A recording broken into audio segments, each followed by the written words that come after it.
Quick reading for November the 23rd to November the 24th, water signs. Parang magkakaroon dito ng switching of roles, no? Or switching of characters. Dahil siguro may mga part dito na si person at first, gusto kang mawala sa buhay niya, gusto niya sanang iwan mo siya, parang inayawan mo, no? Parang sinabi mo, hindi, paglalaban ko. But then again, meron tayong na-realize dito with the judgment, parang sige, ibibigay ko na. Ngayon parang naghahabol siya. Parang sinasabi niya dito, nangihinayang ako, bakit ko sinabi? Nangihinayang ako, bakit ko ginawa? Nangihinayang ako, bakit ipinaramdam ko yon sa kanya?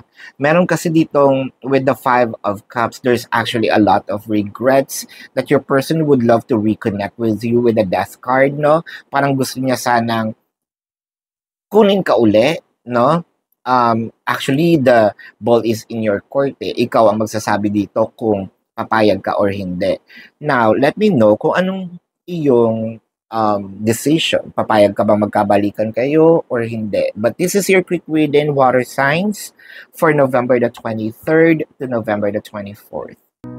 Predicting future is my purpose. Yelling the stars align.